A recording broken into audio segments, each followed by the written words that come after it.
नमस्कार, मैं हूं आचार्य संदीपन और आप देख रहे हैं मिडनाइट एक्सप्रेस। इस वक्त मेरे पास मौजूद हैं बीजेपी के कद्दावर नेता, उत्तर प्रदेश सरकार में वन एवं पर्यावरण मंत्री भी हैं और बेहद कद्दावर नेताओं में इनकी गिनती होती है, किसी परिचय के मोहताज नहीं है। चौधरी कृष्णपाल सिंह मलिक। मिडनाइट एक्सप्रेस आज कुछ सवाल लेकर के वन एवं पर्यावरण राज्य मंत्री केपी मलिक जी के पास आया है और हमारा प्रयास रहेगा कि जो सवाल हम लेकर के आए हैं मंत्री जी से जो जवाब मिले वो सीधे हम आपके सामने रखें। मलिक साहब, सबसे पहले मैं आपका स्वागत करता हूं। धन्यवाद। देखिए मलिक साहब, सवाल थोड़े से मेरे सख्त रहते हैं, कड़वे रहते हैं। आशा करता हूं कि जवाब भी आप सच्चाई परख, सत्यता परख ही देंगे। बिल्कुल। मलिक साहब, एक मुद्दा आजकल चल रहा है। समाजवादी पार्टी की विधायक रही हैं पूजा पाल, जो राजूपाल, स्वर्गीय राजूपाल की धर्मपत्नी है। 2005 में राजूपाल की हत्या कर दी गई थी और कथित रूप से जो हत्या हुई थी वो अतीक अहमद ने की थी। अभी विधानसभा में सत्र चल रहा था तो पूजा पाल ने उत्तर प्रदेश के मुख्यमंत्री योगी आदित्यनाथ की थोड़ी प्रशंसा की और लॉ एंड ऑर्डर को लेकर के संतुष्टि जताई, धन्यवाद दिया। इस मामले पे समाजवादी पार्टी ने उन्हें पार्टी से निष्कासित कर दिया। आपका इस मामले पे क्या कहना है? मेरा कहना यह है, एक तो जो जिसका काम करता है, मैंने मान लिया आपने मेरा काम किया तो आप मेरे से ये तो उम्मीद रखते ही हो, अब कम से कम मैं धन्यवाद करूं आपका। और जो काम आपने मेरा किया मैं उसकी प्रशंसा भी क्यों करूं। रही अपनी बहन पूजा पाल, उनने जो हकीकत था वो सच्चाई बताई और वो भी एक व्यक्ति के सामने न बताकर पूरे सदन के सामने बताई, जहां बहुत सारे अफसर्स भी थे, बहुत सारे सीनियर विधायकगण भी थे, मंत्रीगण भी थे। मुझे नहीं लगता कि ऐसे मंच से कोई झूठ बोलता है। उसने जो बताया वो आप बीती बताई और भावुकता के साथ बताई। उन्होंने, आदरणीय मुख्यमंत्री जी ने या उत्तर प्रदेश सरकार ने या पुलिस विभाग के अफसरों ने इसलिए नहीं की, इस उम्मीद के साथ मदद नहीं की थी कि एक दिन बहन पूजा पाल जी हमारी प्रशंसा करेंगी। वो तो उन्होंने किया था जो निष्पक्ष था, जो इंसानियत के नाते करना चाहिए था, वो उन्होंने किया। इसलिए मैं तो यही कहना चाहता हूं कि उन्होंने हकीकत को वहां पर बयान किया, हकीकत को बताने का काम किया। उन्होंने किसी पक्षपात, किसी पार्टीवाद में नहीं किया। जो आदरणीय मुख्यमंत्री जी के नेतृत्व में एक अच्छी कानून व्यवस्था आज उत्तर प्रदेश में है, जिसकी शोहरत मैं ही नहीं करता, भाजपा ही नहीं करते, आम जन भी उनकी प्रशंसा करने का काम करते हैं। और ये आंकड़ों के अनुसार आज पूरे हिंदुस्तान में उत्तर प्रदेश का नाम कानून व्यवस्था में सबसे बेहतर कहलाया है। वो इसलिए कि आदरणीय मुख्यमंत्री जी ने और उनकी समझ टीम ने पीड़ितों को और जरूरतमंद को उनको इंसाफ देने का काम किया। मंत्री जी, लेकिन इसके एक दूसरे मायने भी निकाले जा रहे हैं। पूजा पाल ने अभी मुख्यमंत्री जी से मुलाकात भी की है। समाजवादी पार्टी ने जैसे उन्हें निष्कासित किया, तो क्या पूजा पाल भारतीय जनता पार्टी ज्वाइन करने जा रही हैं? मैं तो पार्टी का बहुत छोटा कार्य करता हूं। ये तो तय करेगा हमारा भारतीय जनता पार्टी का नेतृत्व, संगठन, वो तय करेंगे कि वो करने जा रहे हैं कि नहीं जा रहे हैं, ये करा रहे हैं कि नहीं करा रहे हैं। मैं तो यही कहना चाहूंगा कि जिसको पीड़ा हो उसका इंसानियत के नाते हम सबको, आप हो या बाकी लोगों को, मदद करनी ही चाहिए।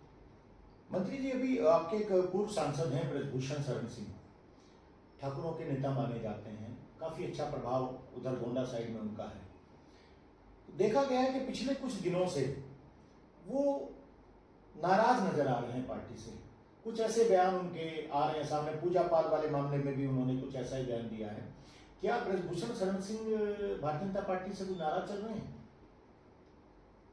मैं अंदरूनी बात और गहराई वाली बात तो मैं जानता नहीं हूँ, पर इतना जरूर जानता हूँ, अगर नाराजगी होती तो हमारे उनके बेटे विधायक और सांसद दोनों मिलकर मुख्यमंत्री से मिलने गए, और आज तक उनके दोनों बेटों ने एक भी शब्द ना पार्टी के खिलाफ बोला और ना आदरणीय मुख्यमंत्री जी के खिलाफ बोला। इससे ये प्रतीत होता है कि कोई नाराजगी। मंत्री जी, एक और अभी मामला हुआ, ठाकुर विधायकों ने कुटुंब परिवार के नाम से एक बैठक की। दिल्ली में बैठक होती है, तमाम सवाल इस बैठक के बाद खड़े हुए हैं। सवाल उठने लगे हैं कि आखिर इस बैठक का मतलब क्या था, जिसमें भारतीय जनता पार्टी के भी विधायक शामिल हुए, समाजवादी पार्टी के भी विधायक शामिल हुए और इकलौते विधायक बहुजन समाज पार्टी के हैं वो भी शामिल हुए। इस बारे में आपका क्या कहना है? ये जो बैठक हुई आखिर ये क्यों हुई, आपको क्या लगता है? मुझे इसके बारे में कोई जानकारी नहीं है। हम अभी सदन चल रहा था, उसमें सभी लोग अपने अजीज, अपने मंत्री, ठाकुर समाज के बहुत सारे लोग मिले। उनकी ऐसी कोई प्रतिक्रिया नहीं थी कि वे किसी बात से खफा हैं या वे दूरी बनाए हुए हैं। अब वहाँ मीटिंग में का एजेंडा क्या रहा ये भी हो सकता है। कई बार हम करते हैं भाई, मैं जिस जिले का प्रभारी मंत्री हूँ और मेरे साथी जिस जिले के प्रभारी मंत्री हैं, वो अपने सभी लोगों को बुलाकर डिनर और वो देने का काम करते हैं। ये सदन का एक ऐसा अवसर है जिस समय सब लोग वहाँ उपलब्ध होते हैं। विधायक हो सके ये भी रहा हो, अक्सर तो यहाँ है ही, एक इसी नाते सब बैठ के अपना विचार विमर्श कर लें। विचार विमर्श का मतलब गप्पे मार लें या बात कर लें, ऐसा कुछ रहा होगा। अंदरूनी बात के संबंध में मुझे कोई जानकारी। मंत्री जी, आप कद्दावर नेता हैं भारतीय जनता पार्टी के। आप चेयरमैन से लेकर के, बैंक के डायरेक्टर से लेकर के, विधान परिषद सदस्य से लेकर के कई बार के आप विधायक भी रहे हैं। क्या आपको लगता है कि भारतीय जनता पार्टी सरकार के अंदर, बहुत सीधे आप ही से सवाल कर रहा हूँ, आप ही की पार्टी से और आप ही की सरकार से संबंधित है, उत्तर प्रदेश सरकार में क्या कहीं ठाकुरवाद का बहुत ज्यादा बोलबाला है? ये तो जो ताकत में होता है, आप और हम देखते हैं। आप और हम तो दोनों इसी बड़ौद क्षेत्र के आसपास के हैं, बागपत जनपद के हैं। जब चुनाव होता है तो तरह तरह की बात उठती है, कई बाद की बात उठती है, और जहां एक बहुत तादाद में जो समाज होता है उसके प्रति स्वाभाविक है कि चर्चा होगी। इसी तरह जब मैं सुनता हूँ, आप भी सुनते हो, ये ग्राम प्रधान का चुनाव या दूसरे का, अच्छा भाई ये तो जाट है, ये तो इनकी भाषा तो ये है, उनकी भाषा तो वो है। इसलिए तरह तरह की चर्चा, जो विपक्ष होता है, वोट लेने वाला या विरोधी चुनाव लड़ने वाला दूसरा, तो इस तरह की अफवाहें और बातें करता है। मैं भी इस सरकार का हिस्सा हूं, पार्टी का छोटा सा कार्य करता हूं। मेरे किसी इस राजनीतिक सफर में कोई ऐसी झलक नहीं मुझे लगी कई बात वाली हो। भारतीय जनता पार्टी के कार्यकर्ता से लेकर और सबसे बड़े राष्ट्रीय अध्यक्ष तक इस बीच में जितने भी हम लोग हैं, उनका एक ही सिद्धांत है, सबका साथ सबका विश्वास। उस सिद्धांतों पर भारतीय जनता पार्टी काम करती है, उसी सिद्धांतों पर काम करते हैं, और उसी सिद्धांत पर अपनी उत्तर प्रदेश और भारत सरकार काम कर रही है। मंत्री जी, पूर्व केंद्रीय मंत्री और पूर्व राज्यपाल स्वर्गीय सत्यपाल मलिक को राजकीय सम्मान ना देने के पीछे क्या वजह मानते हैं? मैं जैसे कि मैंने बताया, मैं इस पार्टी का बहुत छोटा सा कार्य करता हूँ और मंत्री के रूप में भी राजमंत्री हूँ। मैं अपने बीच की तो बहुत सारी बातें मैं बता सकता हूँ, वहां क्या वजह रही और उन्हें सम्मान न मिलने की क्या वजह रही, इसके बारे में मुझे कुछ बताना बड़ा मुश्किल है। मंत्री जी, अभी आपने लॉ एंड ऑर्डर की बात कही कि बहुत अच्छे से काम कर रहा है। अभी कावड़ियाओं का दौर चला, इस पड़ोस से गुजरने वाले राजस्थान के लोग भी थे और मध्य प्रदेश के लोग भी थे और हरियाणा के लोग भी थे। भंडारे में जाने का मुझे भी बहुत ज्यादा मौका मिला, मैं भी बहुत सारे भंडारों में गया और उनसे गुफ्तगू और बातचीत भी हुई। आपने कैसा महसूस किया? तो उन्होंने कहा कि भाई जब हमने यात्रा शुरू की, धार्मिक यात्रा, और जब उत्तर प्रदेश में मिले तो नया कुछ हमें देखने को मिला। अच्छा प्यार मिला, अच्छा सम्मान मिला, अच्छे रहन सहन, खाने की अच्छी व्यवस्था मिली। और हम तो कहते हैं और ये मांग करते हैं कि जैसा आपके यहाँ मुख्यमंत्री हैं, हमें भी एक ऐसा ही मुख्यमंत्री दे दो। उनकी भाषा और बातों से, एक व्यक्ति की बात नहीं कर रहा हूं मैं, बहुत सारे लोगों से बात की, तो मुझे लगता है कि उत्तर प्रदेश सरकार ने आदरणीय मुख्यमंत्री के नेतृत्व में जो माहौल दिया, ऐसा कभी उत्तर प्रदेश में नहीं। मंत्री जी, आपके विभाग की कुछ योजनाएं आप बताना चाहें जो जनहित में काम कर रही हैं या समाज के लिए? वन एवं पर्यावरण विभाग आपके पास है। एक नहीं, बहुत सारी योजनाएं हैं जी।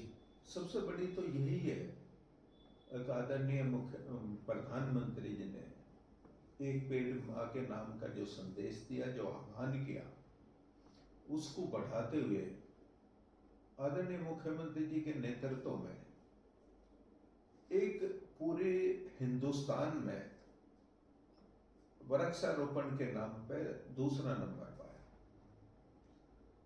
और अब से पहले 17 से पहले अगर मैं बात करूं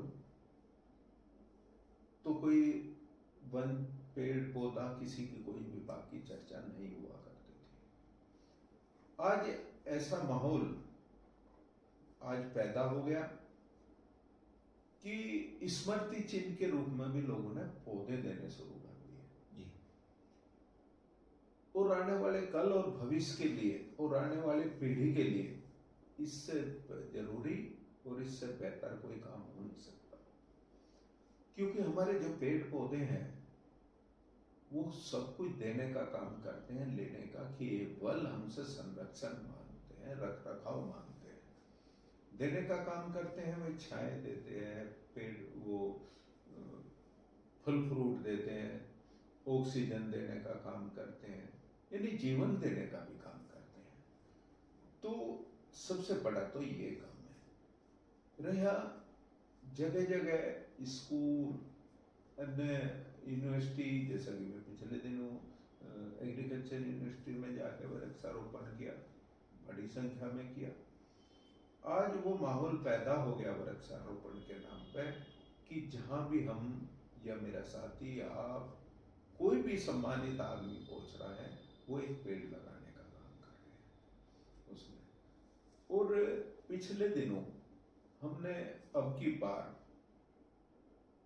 इस साल में हमने 8 साल में 242 करोड़ 13 लाख पौधे लगाने का काम किया। उसमें सबसे बड़ा यही काम है। इसके अलावा भी वन जीव पर विशेष ध्यान दिया गया। कई रेस्क्यू सेंटर बनाए गए, 4 रेस्क्यू सेंटर बनाए गए, कहीं पर टाइगर रिजर्व बनाए गए। और इसके अलावा भी पक्षियों के लिए भी एक विशेष ध्यान रखा गया, यानी जिसकी कोई कल्पना सोच भी नहीं सकता था, वो इस सरकार में उसकी तरफ भी ध्यान रखा गया। उसमें वन पर्यावरण की भी जगह जगह एक तरह से जाके प्रचार प्रसार, क्या नुकसान हो सकता है, क्या बदलाव हो सकता है, आने वाले कल में हम क्या बेहतर कर सकते हैं, इसके भी हमने पूरा प्रचार प्रसार करने का काम किया। मंत्री जी, अभी नजदीक में ही उपराष्ट्रपति पद का चुनाव है, क्या मानते हैं एनडीए उम्मीदवार की विजय निश्चित है या कुछ नहीं, वो तो कोई शक या संदेह है? नहीं, कोई शक भी नहीं, पहले भी नहीं था। मेरा एक सवाल एक क्षेत्रीय मामले से जुड़ा है मंत्री जी।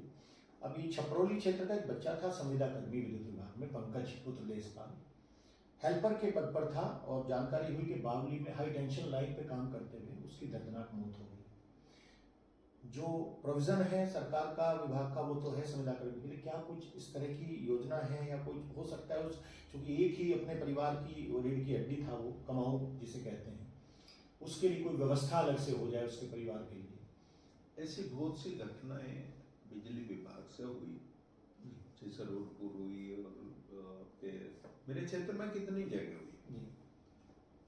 उसको 5 लाख रुपए तक आर्थिक मदद, तो समय के अनुसार जरूरत को और महंगाई और सबको देखते हुए जी अब उस 5 लाख को बढ़ा के आदरणीय मुख्यमंत्री जी ने उसको 10 लाख कर दिया गया।